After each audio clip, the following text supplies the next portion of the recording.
Hello everyone, welcome to my YouTube channel. इस video में हम प्रीवियस ईयर्स क्वेश्चंस जो कि स्लोप और डिफ्लेक्शन के डिफरेंट एग्जाम्स में बार बार पूछे जा चुके हैं उसको हम डिस्कस करेंगे। सो स्टार्ट करते हैं फर्स्ट क्वेश्चन से। In a cantilever of span L subjected to a concentrated load of W acting at a distance of 1/3 L from the free end, the deflection under the load will be। So given क्या है हमारे पास? Cantilever beam given है of length L। ये है cantilever beam of length L। सो ये subjected है concentrated load of W। ये W load act कर रहा है L/3 from the free and. ये होता है फ्री एंड। सो यहाँ से L/3। सो मान लेते हैं ये A है, ये B पॉइंट है। सो ये टोटल लेंथ L है, तो ये कितना हो जाएगा? 2L/3 हो जाएगा। नाउ अब हमको deflection under this load find करना है। ओके, सो डेल्टा C किसके इक्वल हो जाएगा? स्टैंडर्ड जो फॉर्मूलेस है उससे हम फाइंड कर लेंगे। सो कैंटिलीवर बीम में डिफ्लेक्शन अंडर पॉइंट लोड किसके इक्वल होता है? PL³/3I स्टैंडर्ड फॉर्मूले से। सो यहाँ पे P है हमारा W, L कितना है? 2L/3। सो ये हो जाएगा 2L/3 का whole cube by 3EI। So deflection under the point load will be 248 WL³ by 9 × 9 81 EI। So option D is the correct answer. Next question. The maximum deflection of a simply supported beam occurs at 0. A. Bending moment location. B. Shear force location. C. Slope location. D. Shear force location and also 0 bending moment location. So maximum deflection simply supported beam में कहाँ आता है? So for y maximum हमको क्या होना चाहिए? dy/dx किसके equal होना चाहिए? 0 के। So तभी y maximum होगा, यानी कि dy/dx 0 मतलब क्या हो गया? स्लोप 0 होना चाहिए। सो जहां पे स्लोप 0 होगा वहां पे डिफ्लेक्शन मैक्सिमम होगा। So option C is the correct answer. Next question. Which of the following is or are determined at a point of a given beam by moment area method? First shear force, second bending moment, third slope, fourth deflection. Select the correct answer using the codes given below. So moment area method से हम क्या find कर सकते हैं? सो moment area method किस लिए use किया जाता है? स्लोप और डिफ्लेक्शन फाइंड करने के लिए। सो इसका करेक्ट आंसर हो जाएगा ऑप्शन नंबर डी 3 और 4। सो जब हम एरिया लेंगे M/EI डायग्राम का, सो वो देता है स्लोप, और जब हम मोमेंट लेते हैं M/EI डायग्राम का तो वो देता है डिफ्लेक्शन। सो ये दो थ्योरम है मोमेंट एरिया मेथड के। सो इसको हमने पार्ट 1 में डिस्कस किया है, पूरे मेथड्स को स्लोप और डिफ्लेक्शन को फाइंड करने के लिए। सो अगर आपको स्लोप और डिफ्लेक्शन कैसे फाइंड करने हैं, उनके स्टैंडर्ड फॉर्मूलेस क्या होते हैं, थ्योरम्स कौन कौन से हैं स्लोप और डिफ्लेक्शन फाइंड करने के लिए, अगर आपको वो देखना है तो आप पार्ट 1 वीडियो देख सकते हैं। Next question. The strain energy of a member is proportional to a total strain multiplied by the volume of the member, B product of stress and the corresponding strain, C product of strain and Young's modulus of the material, D the maximum strain multiplied by the length of the member। So जो strain energy per unit volume होता है वो किसके equal होता है? half of stress into strain। So strain energy per unit volume किसके equal होता है? Half of stress into strain. So strain energy किसके प्रोपोर्शनल हो गया? स्ट्रेस और स्ट्रेन के। So correct answer is option number B, product of stress and the corresponding strain. Next question. A simply supported beam of span L is subjected to a concentrated load W at mid span. The strain energy due to bending in the beam would be. सो ये given है question. Simply supported beam of span L subjected to load W at mid span. Mid में W load act कर रहा है। So ये हो जाएगा L/2, ये हो जाएगा L/2। Strain energy due to bending क्या होगा? सो हमको U पूछा है। So strain energy due to bending का फॉर्मूला क्या होता है? U equals to integration 0 to L m² dx by 2EI। So ये फॉर्मूला है हमारे पास ना। सो अब हम एक सेक्शन कंसिडर कर लेंगे एट अ डिस्टेंस x। सो यहाँ इसके अबाउट हमको मूवमेंट लिखना पड़ेगा। So movement about this x section किसके इक्वल हो जाएगा? w यहाँ डिस्ट्रीब्यूट हो जाएगा w/2 के। सो ये हो जाएगा w/2 इंटू एक्स के। सो हमको जब 0 to L इंटीग्रेट करना है तो हम ऐसे लिख सकते हैं twice of 0 to L/2, L/2 के जितना इंटू ट्वाइस उसका ट्वाइस। सो ये हो जाएगा w/2 x का whole square dx by 2EI। So 2 से 2 कैंसिल आउट हो जाएगा, ये आ जाएगा w² by 4EI integration 0 to L/2 x² dx। So x² का इंटीग्रेशन क्या होता है? x³ by 3। सो ये हो जाएगा w² by 4EI into x³ by 3 0 to L/2। So ये आ जाएगा, पुट कर देंगे हम w² L³ बाय, ये हो जाएगा 248 इंटू 12। सो 8 इंटू 12 क्या होता है? 96 EI। सो ये आ जाएगी स्ट्रेन एनर्जी की value. So the correct answer will be option number B, w² L³ by 96 EI। Next question, a mild steel bar of uniform cross section A and length L is subjected to an axial load W. The strain energy stored in the bar would be. So strain energy in bar किसके equal होता है? जब axially load act कर रहा है तो ये होता है half of P into force into displacement यानी कि डिफ्लेक्शन। सो यहाँ पे हाफ इंटू लोड है W एक्सियल लोड, डिफ्लेक्शन कितना होगा? एक्सियली बार है। सो ये भी हमने डिस्कस किया था थ्योरी में इस तरीके से। Cross sectional area A, length L, subjected to a load W। So strain energy हो जाएगी half of W into deflection. Deflection bar में कितना होगा? WL/AE। सो स्ट्रेन एनर्जी बार में आ जाएगी w² L by 2AE। So correct answer is option number D. Next question. A straight cantilever of uniform cross section carries a load W distributed evenly over its entire length. If the free end of the cantilever is now propped up to the level of the fixed end, the vertical force required at the prop is. So ये आपका given है, cantilever beam है, ये free end में propped है।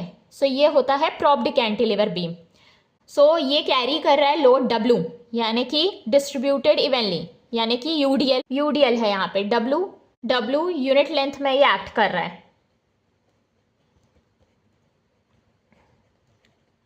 सो यहाँ पे हमको वर्टिकल रिएक्शन R पूछा है क्या होगा। सो यहाँ पे हम डिफ्लेक्शन का कंसेप्ट यूज कर लेंगे। जो डाउनवर्ड डिफ्लेक्शन होगा यूडीएल की वजह से वो किसके इक्वल हो जाएगा? Vertical upward deflection due to this propped support की वजह से। सो यहाँ पे हम बोल सकते हैं vertical downward deflection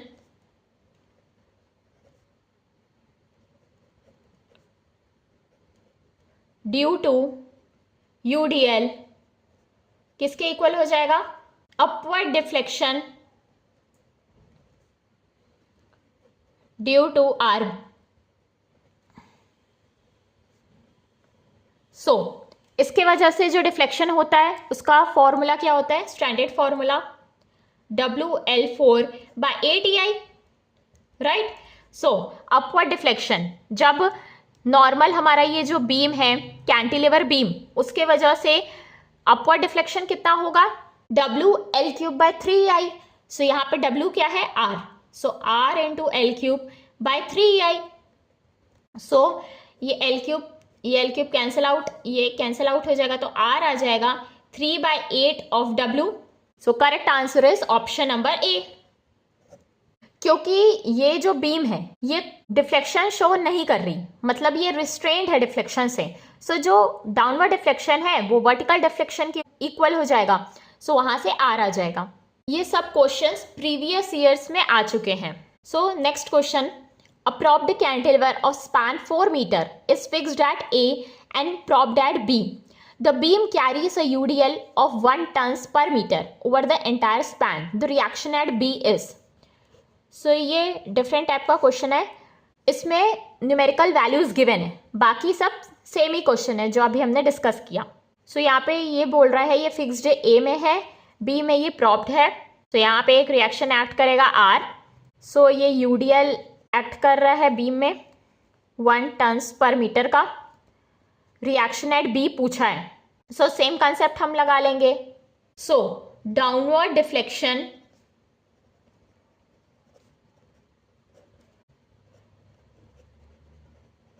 due to loading, ये जो यूडीएल एक्ट कर रहा है इसके वजह से जो डाउनवर्ड डिफ्लेक्शन होगा वो किसके इक्वल हो जाएगा, अपवर्ड डिफ्लेक्शन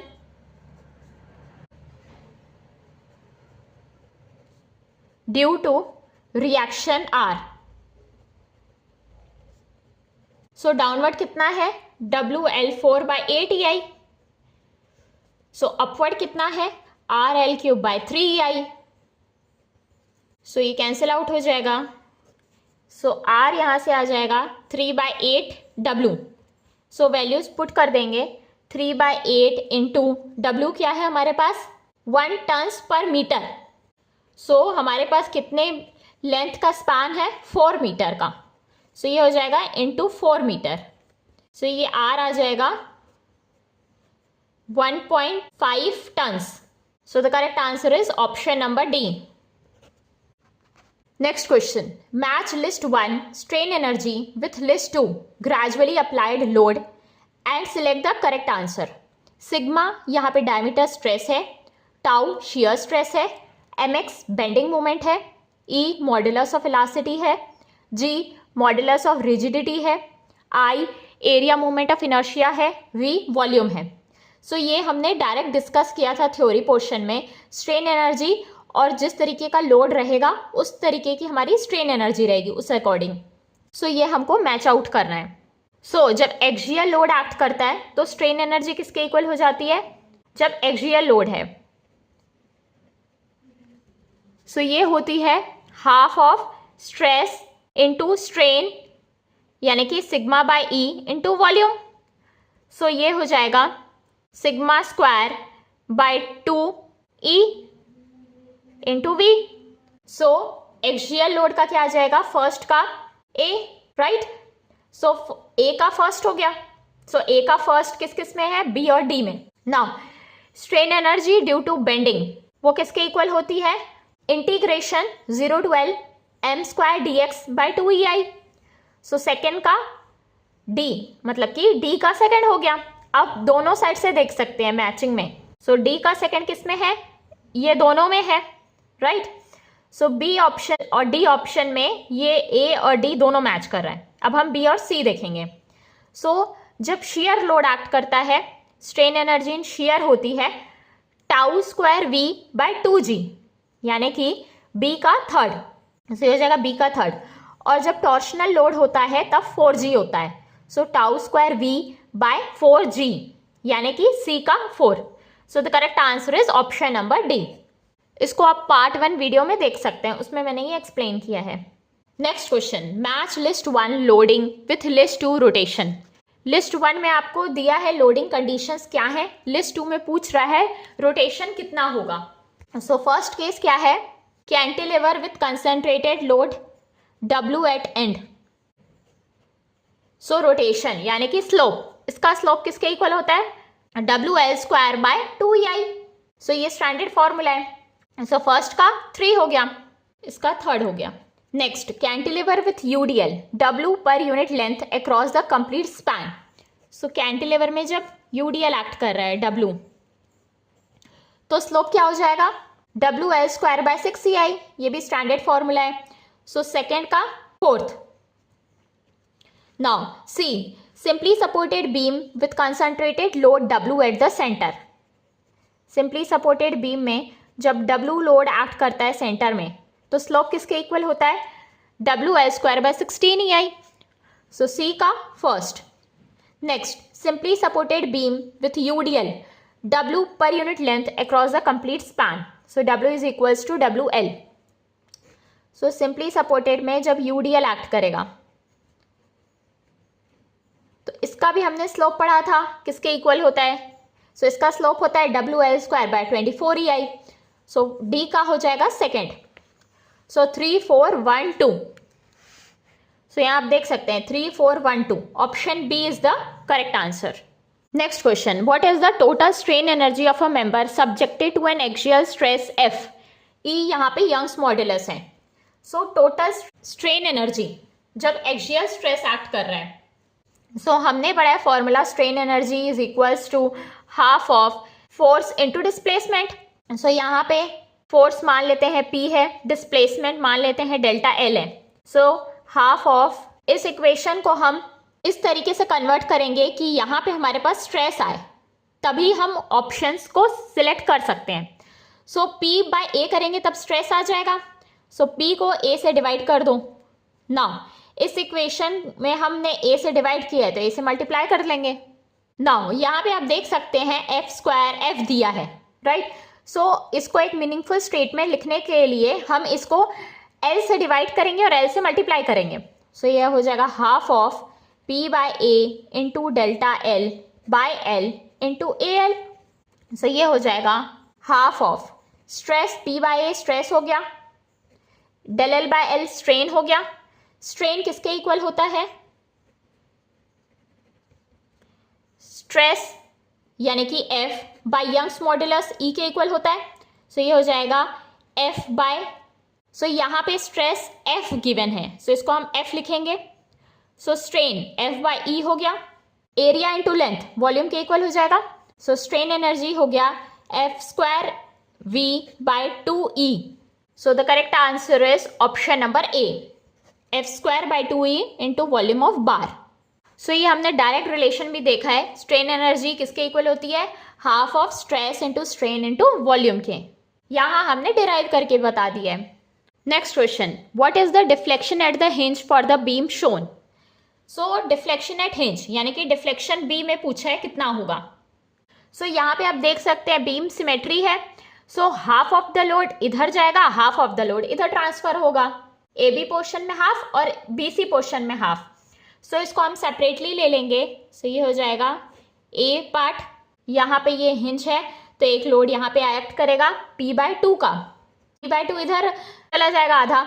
सो ये है L/2। सो डिफ्लेक्शन अंडर पॉइंट लोड का फॉर्मूला यूज कर लेंगे। सो ये हो जाएगा WL³/3I। तो ये हो जाएगा डिफ्लेक्शन बी पे, W यहाँ पे P/2 है, L यहाँ पे L/2 है। सो WL³/3I। सो ये हो जाएगा PL³/16 3 48EI। So the correct answer is option number D, PL³/48EI। Next question, a hinge support in a real beam. A becomes an internal hinge in a conjugate beam. B changes to a free support in a conjugate beam. C changes to a fixed support in a conjugate beam. D remains as a hinged support in a conjugate beam. So hinge support real beam में hinge support ही रहता है conjugate beam में. So the correct answer is option number D, remains as hinge support in conjugate beam. So real beam में जब free है तो conjugate beam में fixed हो जाएगा, रियल बीम में फिक्स्ड है तो कॉन्जुगेट बीम में फ्री हो जाएगा। सो इस तरीके का चार्ट हमने डिस्कस किया है पार्ट 1 में, उसको आप देख सकते हैं। हिंज ही रहता है। Next question, the maximum deflection of a fixed beam carrying a central load W is equals to. So fixed beam है हमारे पास, सेंट्रल लोड W एक्ट कर रहा है। सो जो मैक्सिमम डिफ्लेक्शन पूछा है कितना होगा? सो ये हमने पढ़ा था स्टैंडर्ड फॉर्मूले के टाइम, ये होता है 1/4 टाइम्स ऑफ जितना सिंपली सपोर्टेड में होता है। सो WL³/48EI। सो ये आता है जब फिक्स्ड सपोर्ट होता है। सो ये हो जाएगा WL³/192EI। So the correct answer is option number C। इसको आप दूसरे मेथड से भी फाइंड कर सकते हैं, मगर स्टैंडर्ड रिजल्ट्स याद होते हैं तो कई बार क्या होता है कैलकुलेशंस को आप अवॉइड कर सकते हैं। अदरवाइज अगर इसको हम मोमेंट एरिया से बनाएंगे तो हमको पहले M/EI डायग्राम बनाना पड़ेगा, फिर उसका एरिया मूवमेंट लेना पड़ेगा। सो इस वजह से कुछ स्टैंडर्ड फॉर्मूलेस याद रहेंगे तो स्लोप और डिफ्लेक्शन इजीली फाइंड आउट हो जाएगा. Next question. A beam simply supported at both the ends of length L carries two equal unlike couples M at two ends. If the flexure rigidity EI is constant, then the central deflection of the beam is given by. So हमारे पास given है simply supported beam.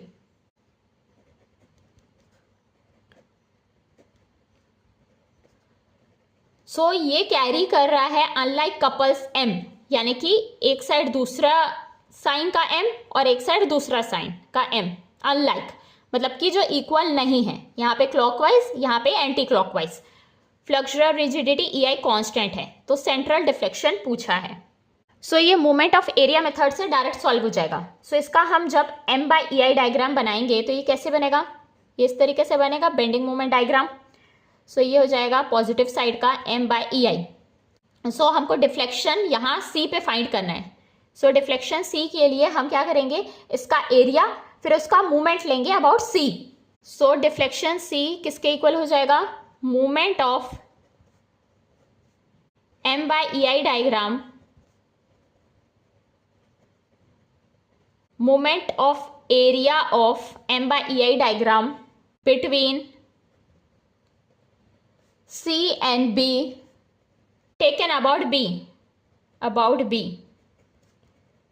सो ये किसके equal हो जाएगा, area, ये आधा area. सो ये है L/2. सो ये हो जाएगा M/EI length into breadth L/2. इसका मूवमेंट यानी कि सेंट्रॉइड, इसका सेंट्रॉइड सेंटर से कितने दूरी पे है. सो ये है इसका सेंट्रॉइड, ये कितना हो जाएगा L/4. So deflection at C हो जाएगा mL²/8EI. So the correct answer is option number D. Next question. If the deflection at the free end of a uniformly loaded cantilever beam is 15 mm and the slope of the deflection curve at the free end is 0.02 radian, then the length of the beam is. So cantilever beam में हमारे पास UDL act कर रहा है, deflection free and में 15 mm है. So deflection at free and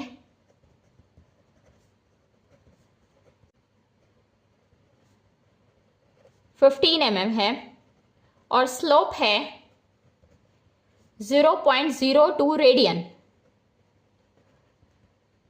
so length हमको पूछा है, बीम की लेंथ कितनी होगी. सो डिफ्लेक्शन का फॉर्मूला क्या होता है जब यूडीएल एक्ट कर रहा है, सो WL4/8EI होता है. सो ये एक इक्वेशन हो गई फर्स्ट. नाउ सेकेंड, स्लोप क्या होता है, WL3/6EI. सो ये हो गई सेकेंड इक्वेशन. सो लेंथ के लिए हम क्या करेंगे, 1 को सेकेंड से डिवाइड कर देंगे. सो ये फर्स्ट को सेकेंड से डिवाइड करेंगे. सो ये हो जाएगा WL4/8EI बाय WL3/6EI. यहाँ आ जाएगा 15/0.002. सो ये कैंसिल आउट हो जाएगा. 3/4L is equals to 15/0.002. सो ये 15 mm में है, तो मीटर में फाइंड करने के लिए 10⁻³ कर देंगे इसको हम. सो यहाँ पे लेंथ आएगी मीटर में. सो यहाँ से ये वैल्यू आ जाएगी 1 metre. So the correct answer is option number B, 1 metre. ये सिंपल सा क्वेश्चन है, बस इसमें हम स्टैंडर्ड फॉर्मूला यूज़ करेंगे और लेंथ फाइंड कर लेंगे. सो जब आपको समझ में नहीं आए कि क्वेश्चंस को कैसे सॉल्व करना है, सो पहले आप ये देख लेना कि गिवन क्या है, फिर उसके बाद क्या होगा वो धीरे धीरे समझ में आ जाता है कि एग्जैक्ट हमको करना क्या है. पहले आप गिवन लिख लेना. Next question, this is asked in GATE. So ये fill in the blank question है. So a uniform beam EI is equals to constant PQ in the form of a quarter circle of radius R is fixed at end P and free at the end Q, where a load W is applied as shown.